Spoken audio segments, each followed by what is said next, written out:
Le soleil couchant projetait de longues ombres sur les rues tranquilles d'Oak Brook, une banlieue sereine à la périphérie de Chicago. Alors que les derniers éclats de lumière du jour disparaissaient, une silhouette hirsute émergea de la ruelle derrière les charmants bungalows de Maple Street.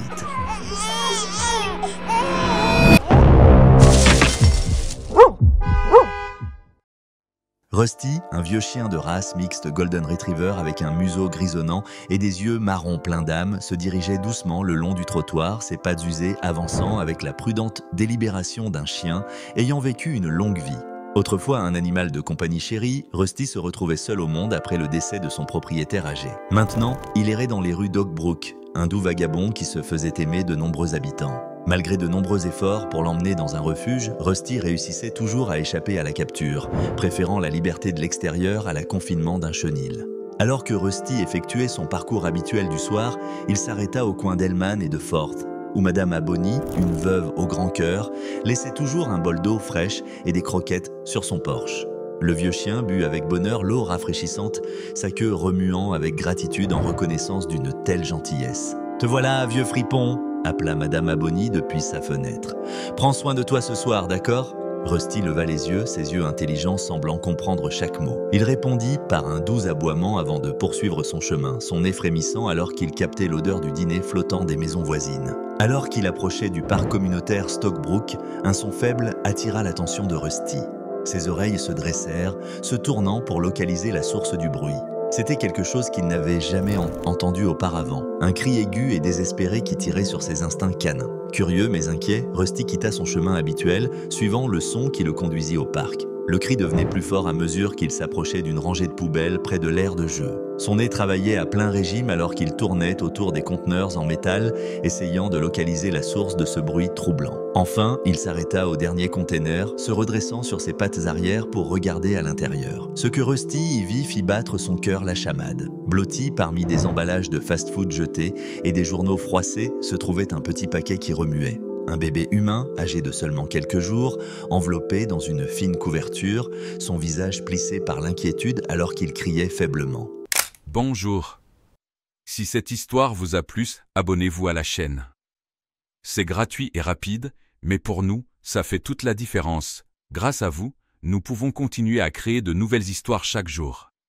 Pendant un moment, Rusty resta figé, accablé par le poids de sa découverte. Puis, poussé par un instinct aussi ancien que le temps, il sut qu'il devait agir. Avec le soin tendre d'une mère chat portant ses chatons, Rusty saisit délicatement le bord de la couverture dans sa bouche et souleva le bébé des ordures. Les pleurs du nourrisson se calmèrent légèrement à la suite de la chaleur du pelage de Rusty, alors qu'il tenait le précieux paquet en toute sécurité mais avec douceur. Rusty savait qu'il devait trouver de l'aide rapidement. Le bébé était froid et ses cris devenaient de plus en plus faibles à chaque minute. Avec un sentiment d'urgence qu'il n'avait pas ressenti depuis des années, Rusty commença à trottiner hors du parc, son esprit s'embrouillant à l'idée de savoir où emmener ce petit humain qui comprendrait et aiderait. Lorsqu'il atteignit la rue, un éclair de mémoire s'illuminant dans son cerveau vieillissant. Le visage bienveillant de Margaret, une infirmière à la retraite vivant dans la maison bleue de Sycamore Street. Rusty voyait fréquemment Margaret s'occuper d'oiseaux blessés et de chats errants dans sa cour. Si quelqu'un savait quoi faire, ce serait sûrement elle. Avec une détermination renouvelée, Rusty accéléra le pas, veillant à ne pas secouer sa précieuse cargaison. Les rues étaient presque vides alors que la nuit tombait, mais quelques passants poussèrent des exclamations en voyant le vieux chien portant ce qui semblait être un bébé. Un adolescent à vélo faillit entrer en collision avec un lampadaire, faisant un double face à mesure que Rusty passait en accélérant. En tournant sur Sycamore Street, Rusty aperçut la douce lueur de la lumière du Porsche de Margaret au loin. Ses jambes étaient fatiguées par cet effort inhabituel, mais il continua. La vie du bébé en dépendait. À chaque pas, la détermination de Rusty s'intensifiait. Bien qu'il soit vieux et errant, à ce moment-là, il était le gardien et le protecteur du petit être. En approchant de la maison de Margaret, il remarqua sa silhouette à travers la fenêtre du salon, se préparant pour une soirée tranquille avec un livre. Rusty grimpa les 3 marches de son Porsche, ses jambes tremblant de fatigue. Il plaça délicatement le bébé sur le paillasson, s'assurant que la couverture était bien en place.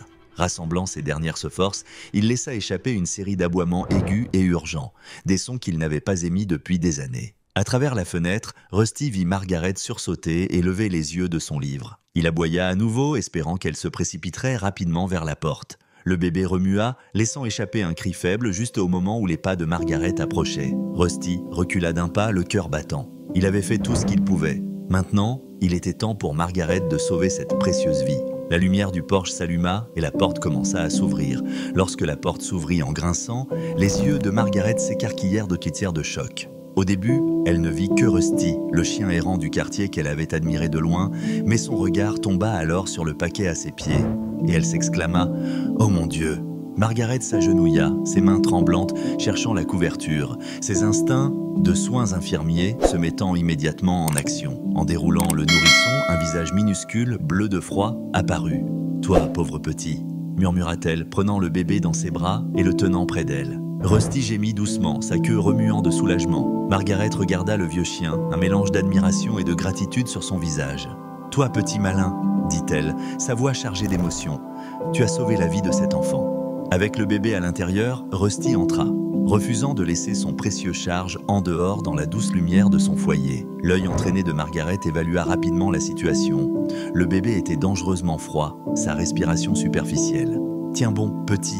ordonna Margaret, son esprit revenant au jour où elle était infirmière. Bien que cela fût des années qu'elle n'ait pas eu de nouveau-né entre les mains, les connaissances lui revinrent comme un réflexe musculaire alors qu'elle s'efforçait de réchauffer l'enfant. Pendant plus de 30 ans, Margaret avait été un phare d'espoir dans le service de soins intensifs néonatal de l'hôpital de Chicago Memorial, berçant d'innombrables bébés prématurés, rassurant des parents anxieux et célébrant des récupérations miraculeuses. La retraite l'avait laissé se sentir perdue, sa richesse de savoir et de compassion semblant être gaspillée. Alors qu'elle enroulait le bébé dans des serviettes chaudes et frottait doucement ses petits membres, Margaret sentit une nouvelle détermination fleurir en elle. Une main alla chercher son téléphone, composant le 911. « Service d'urgence, quelle est votre situation ?»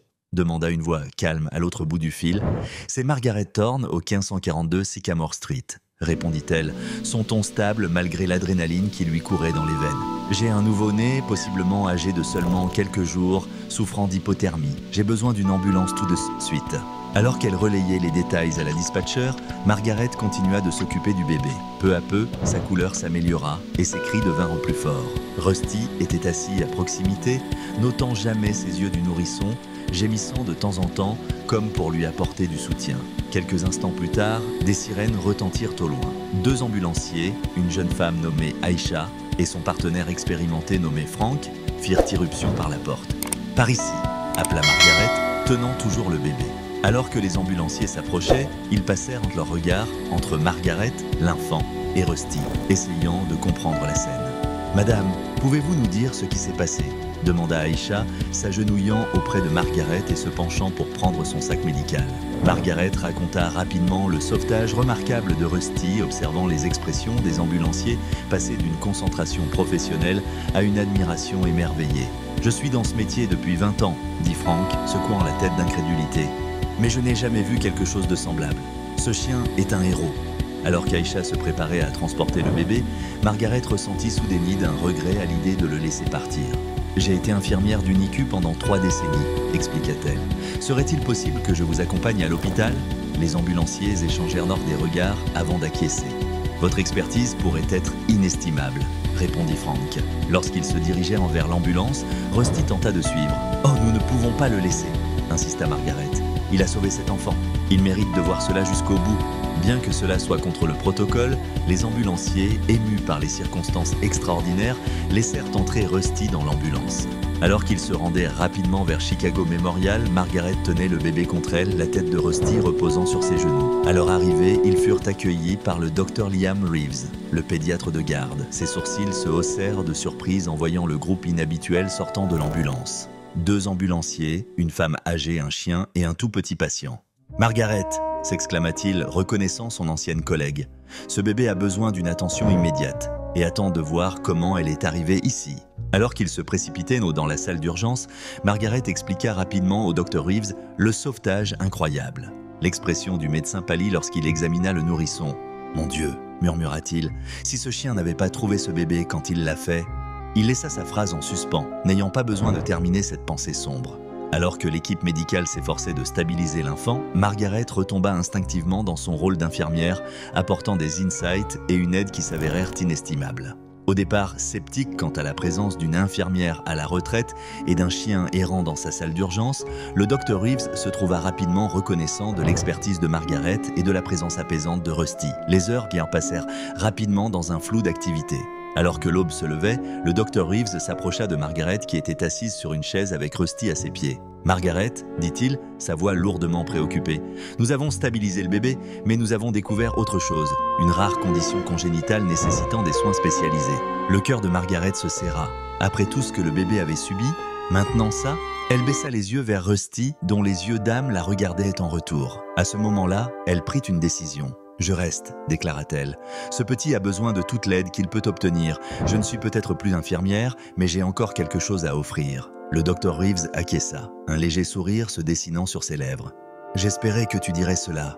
Nous pourrions avoir besoin de ton expérience, surtout dans une situation comme celle-ci. » Alors que le soleil se levait sur Chicago, projetant une douce lueur à travers les fenêtres de l'hôpital, Margaret ressentit une nouvelle détermination l'envahir. Elle regarda Rusty, toujours loyal à ses côtés, puis le petit bébé luttant pour la vie dans le NICU. Cela n'était pas encore terminé, réalisa-t-elle. Le véritable défi ne faisait que commencer. Mais avec l'acte héroïque étonnant de Rusty et sa passion ravivée pour le nursing, Margaret savait qu'ils étaient prêts à affronter tout ce qui les attendait. Sans qu'elle le sache, les plus grandes surprises restaient à venir. Alors que le soleil du matin montait plus haut dans le ciel de Chicago, l'aile pédiatrique de l'hôpital bourdonnait d'activité. La nouvelle du sauvetage miraculeux du bébé abandonné par un chien errant se répandait rapidement, captivant les cœurs du personnel et des patients. Au cœur de cela se trouvaient Margaret, Rusty et le petit survivant du NICU, désormais affectueusement nommé bébé Hope. La détective Mädchen du service de police de Chicago avança résolument dans le couloir, ses yeux perçants, scrutant chaque détail. Assignée pour enquêter sur le mystère de l'abandon de bébé Hope, elle s'approcha du NICU et aperçut Margaret dormant dans une chaise. « Can you see ?» Avec Rusty loyalement à ses pieds. « Madame Thorne ?» dit doucement la détective Chen, réveillant Margaret de son léger sommeil. Margaret cligna des yeux rapidement, essayant de se remettre dans le bain. « Oh, détective, des nouvelles ?» Chen secoua la tête. « Pas encore, j'en ai peur, mais je voulais vous informer de nos progrès et poser quelques questions de plus. » Au cours de leur conversation, Chen fut ému par le dévouement de Margaret et la présence indéfectible de Rusty. Il était évident que ce duo remarquable avait formé un lien fort avec bébé Hope. « Nous avons émis des alertes et examinons les images de surveillance du parc, » expliqua Chen. « Mais je dois vous avertir, des affaires comme celle-ci sont souvent difficiles à résoudre. » Margaret acquiesça de manière solennelle, caressant distraitement la tête de Rusty. « Je comprends, mais nous ne devons pas abandonner. Ce petit mérite fait reconnommer d'où elle vient. » Leur discussion fut interrompue par un tumulte au bout du couloir. Un homme sévère en costume se disputait avec une infirmière, sa voix résonnant. « Je me fiche de vos politiques. Ce chien est un errant et un risque pour la santé potentielle. Il doit être enlevé et emmené dans un refuge immédiatement. » Le visage de Margaret s'empourpra de colère alors qu'elle se leva. « Excusez-moi, détective !»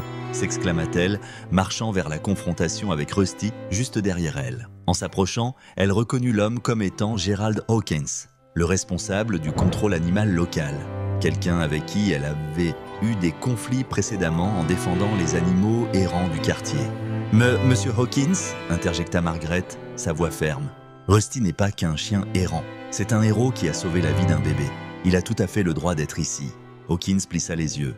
Madame Thorne, j'avais l'impression que vous seriez impliquée.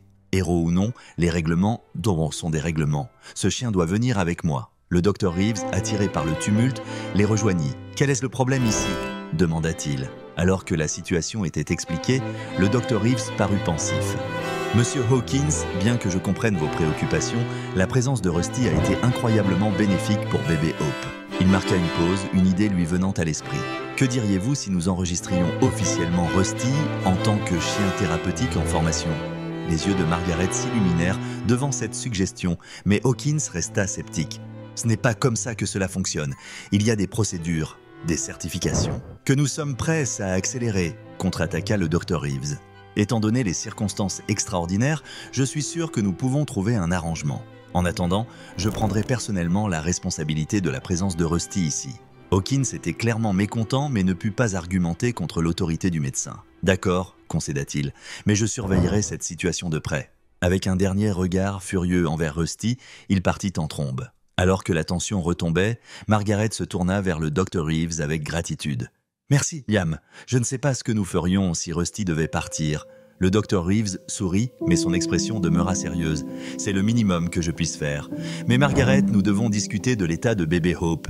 C'est plus compliqué que nous le pensions au départ. » À l'intérieur du NICU, le Dr. Reeves afficha les derniers résultats et du test de bébé Hope sur un moniteur. La condition s'appelle tétralogie de Fallot avec atrésie pulmonaire. C'est un défaut cardiaque congénital complexe qui nécessitera une intervention chirurgicale spécialisée.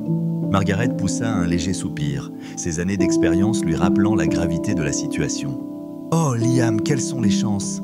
Le Dr. Reeves passa une main dans ses cheveux, un geste trahissant son stress. « C'est risqué, surtout pour un nouveau-né aussi petit, mais c'est notre seule option. » Alors qu'ils discutaient dans des subtilités de la procédure, Margaret remarqua l'ombre traversant le visage du Dr. Reeves. « Liam, qu'est-ce qui se passe? Tu es en train de cacher quelque chose ?» Le médecin soupira lourdement. « Je n'ai effectué cette intervention qu'une seule fois auparavant, pendant ma résidence. Le bébé n'a pas survécu. J'évite la cardiologie pédiatrique depuis. » Margaret tendit la main, lui serrant le bras en signe de soutien. « Liam, c'était il y a des années.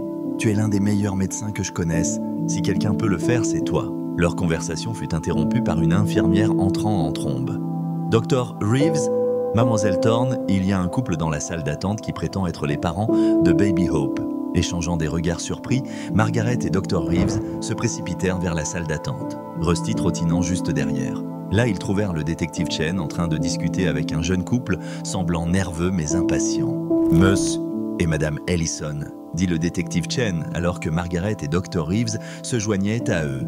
Voici Madame Thorne et le Dr. Reeves qui se sont occupés du bébé. La femme, les larmes aux yeux, s'avança. Est-elle en sécurité? Notre petite fille... Margaret ressentit un mélange d'émotions. Bien que soulagée que le couple puisse être les parents de Baby Hope, elle se sentit envahie par un malaise. Quelque chose dans leur langage corporel lui semblait étrange. Alors que le détective Chen commençait à interroger le couple au sujet du bébé et des circonstances de son abandonnement, Margaret observa de près, notant que leurs réponses semblaient répétées et manquaient de l'émotion brute que l'on pourrait attendre de véritables parents. Rusty, gardant le silence, lâcha soudain un faible grognement, ses yeux fixés sur le couple. L'homme sursauta, faisant un pas en arrière. « Éloignez ce chien de nous !» s'exclama-t-il. Les yeux du détective Chen se plissèrent à cette réaction. « Y a-t-il un problème, monsieur Ellison ?» Alors que le détective poursuivait son interrogatoire, les incohérences dans l'histoire du couple commencèrent à s'accumuler. Finalement, sous la pression de l'interrogatoire de Chen, du regard sceptique de Margaret et du regard perçant de Rusty, le façade du couple s'effondra. « D'accord, d'accord !» s'écria la femme. « Nous ne sommes pas ses parents. Nous avons entendu parler de la récompense pour des informations et avons pensé que si nous la revendiquions, nous pourrions... » Le détective Chen la coupa, sa voix froide. « Vous êtes tous les deux arrêtés pour tentative de fraude et interférence dans une enquête policière. » Alors que les faux parents étaient emmenés, Margaret ressentit un mélange de déception et de soulagement. Elle jeta un coup d'œil à Rusty, qui s'était à nouveau détendu, et lui gratouilla derrière les oreilles. « Bon garçon, » murmura-t-elle. « Tu le savais, n'est-ce pas ?» Dr. Reeves, qui avait observé la scène en silence, secoua la tête d'incrédulité. « Je n'arrive pas à croire que quelqu'un veuille exploiter une situation comme celle-ci. Les gens peuvent vous surprendre, pour le meilleur ou pour le pire, » répondit doucement Margaret. Alors qu'il se tournait pour retourner à la NICU, le bip du pager du Dr. Reeves retentit, son visage pâlissant en lisant le message. « C'est Baby Hope ?» dit-il, sa voix serrée par l'inquiétude. « Son état se détériore. Nous devons réaliser l'intervention maintenant. » Le cœur de Margaret s'emballa alors qu'il se précipitait vers la NICU. Alors que l'équipe médicale se préparait à l'opération d'urgence, elle murmura une prière silencieuse. « Accroche-toi, petite » murmura-t-elle. « Nous avons trop d'espoir pour te perdre maintenant. » Avec Rusty à ses côtés, Margaret observa Baby Hope être poussée en salle d'opération, Dr. Reeves dirigeant l'équipe. Lorsque les portes se fermèrent, elle ne pouvait se défaire du sentiment que les défis les plus significatifs de ce voyage incroyable l'attendaient. Les heures passèrent douloureusement alors que Margaret attendait à l'extérieur de la salle d'opération, sa main reposant sur la tête de Rusty pour se réconforter. Le vieux chien n'avait pas bougé d'un pouce depuis l'entrée de Baby Hope en chirurgie. Ses yeux bruns restaient fixés sur la porte comme s'il tentait de la faire s'ouvrir. Des infirmières et des médecins entraient et sortaient, leurs visages masqués par la concentration.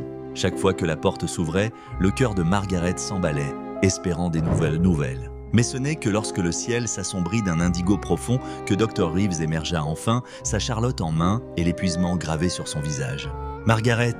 dit-il, sa voix à peine un murmure. Margaret se leva, ses jambes tremblant après des heures et heures d'attente. « Liam ?» demanda-t-elle, la peur s'immisçant dans sa voix. Il leva les yeux et un instant, le cœur de Margaret s'arrêta. Puis lentement, un sourire se dessina sur son visage. Elle s'en est sortie. Margaret, ça a été critique pendant un moment, mais elle a réussi. C'est une battante. Le soulagement inondant Margaret fut si intense qu'elle dut se rasseoir. Sentant le changement d'humeur, Rusty poussa un doux aboiement joyeux. « Il y a autre chose ?» continua Dr. Reeves, son ton devenant sérieux. « Le détective Chen est ici. Ils ont retrouvé la mère. » Comme sur un signal, le détective Chen apparut, accompagné d'une jeune fille d'à peine 16 ans. Les yeux de la jeune fille étaient rouges, marqués par les pleurs, alors qu'elle tordait nerveusement ses mains. « I'm torn », dit délicatement le détective Chen. « Voici Zoe Matthews, la mère de Baby Hope. » Zoe leva les yeux, ses yeux remplis d'un mélange de peur et d'espoir désespéré. « Mon bébé va bien? Je suis tellement désolée. Je ne savais pas quoi faire. J'avais tellement peur. » Le cœur de Margaret se serra pour la fille. Se levant, elle prit les mains de Zoé dans les siennes. « Ton bébé va très bien, ma chère. Elle est très forte, tout comme sa mère. » Alors que Zoé s'effondrait en larmes, Margaret la conduisit à une chaise, s'asseyant à côté d'elle. Au cours de l'heure suivante, Zoé partagea son histoire. C'était une élève studieuse avec des rêves d'entrer en faculté de médecine et Cécine. Mais une erreur lors d'une fête avait entraîné une grossesse non planifiée. Terrifiée de décevoir ses parents stricts et de compromettre ses aspirations universitaires, Zoé avait caché sa grossesse, donnant naissance seule dans sa chambre. « J'ai paniqué », sanglota Zoé. « Je l'ai enveloppée et l'ai emmenée au parc, pensant que quelqu'un la trouverait rapidement. Je n'ai jamais voulu qu'elle soit en danger. Dès que je suis rentrée chez moi, j'ai réalisé l'énorme erreur que j'avais faite. J'ai essayé de trouver le courage de me manifester depuis. » Le détective Chen, qui avait écouté calmement, prit la parole. « Zoé s'est dénoncée cet après-midi. Compte tenu des circonstances et de sa coopération, nous travaillons avec le procureur pour nous assurer qu'elle soit traitée équitablement. » Dr. Reeves, qui était resté silencieux jusqu'à présent, clear des throats. « Zoé, ta fille a une condition appelée tétralogie de Fallot avec atrésie pulmonaire. C'est un grave défaut cardiaque, mais nous avons effectué une opération corrective. Elle aura besoin de soins continus, mais elle peut vivre une vie normale et en bonne santé ?» chuchota Zoé, ses yeux s'élargissant de choc et de culpabilité. « Oh Dieu, si j'avais su !»« Tu pourras bientôt la voir », rassura Dr. Reeves, son expression s'adoucissant. « Elle est en phase de récupération maintenant. Je pense qu'il serait bon pour vous deux d'être ensemble. » Alors qu'il se préparait à rendre visite au bébé, Margaret sentit une traction sur sa manche. C'était le détective Chen. « Il y a encore une chose », dit le détective, un sourire aux lèvres. « Nous avons trouvé des images de la caméra de sécurité du parc que vous voudrez peut-être voir. » Chen sortit une tablette jouant une vidéo montrant Rusty trouvant le bébé. Ce qui se produisit ensuite coupa le souffle à Margaret. Le vieux chien essaya d'alerter plusieurs passants, mais personne ne lui prêta attention. Enfin, Rusty prit délicatement le paquet et commença son chemin pour demander de l'aide.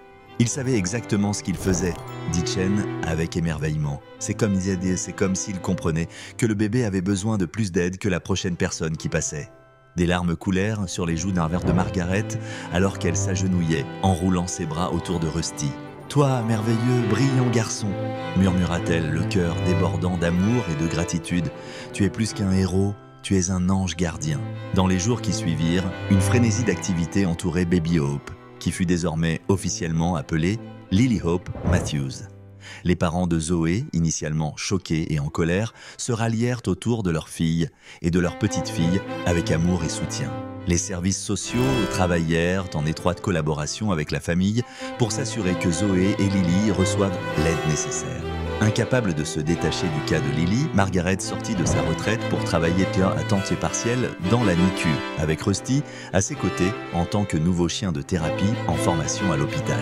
Inspiré par la réussite de l'opération de Lily et motivé par la dédication inébranlable de Margaret, Dr. Reeves décida de se spécialiser en cardiologie pédiatrique, déterminé à aider d'autres enfants comme Lily. Quant à Rusty, son acte courageux captura les cœurs de toute la ville, entraînant un flot de dons pour ses soins. Margaret finit par l'adopter, offrant au vieux chien le foyer aimant qu'il méritait. Un après-midi ensoleillé, un mois après cette nuit fatidique, Margaret s'assit sur un banc au parc communautaire d'Oak Brook, avec Rusty allongé à ses pieds. Dans ses bras, elle berçait la petite Lily. maintenant épanouie et gazouillant joyeusement. Zoé était assise à côté d'eux, son visage rayonnant, alors qu'elle chatouillait affectueusement les minuscules pieds de sa fille. « Je n'aurais jamais pensé revenir ici », dit doucement Zoé, prenant le parc qui les entourait. Mais maintenant, cela ressemble au début de quelque chose de merveilleux, pas à la fin. Margaret sourit, observant un papillon se poser brièvement sur le nez de Rusty, ce qui fit éternuer le vieux chien. « La vie a une drôle de manière de nous offrir des secondes chances », réfléchit-elle. « Parfois, il suffit de quelqu'un pour nous montrer le chemin. » Comprenant ces mots, Rusty leva la tête, ses yeux bruns pleins d'âme rencontrant ceux de Margaret. À cet instant, entourés de la nouvelle vie qu'ils avaient tous été bénis d'avoir, Margaret ressentit un profond sentiment de gratitude et de but. Le parc où tout a commencé se tenait comme un symbole d'espoir et de nouveaux commencements. Un rappel que même dans nos moments les plus sombres, une main ou une patte tendue peut faire la différence. Alors que Lily tendait la main pour caresser le pelage de Rusty, Margaret réalisait que leur incroyable voyage n'avait pas atteint sa fin. De bien des manières, ce n'était que le début. Si vous avez aimé cette histoire, aimez, abonnez-vous et découvrez notre prochain Fairy Tail à l'écran maintenant.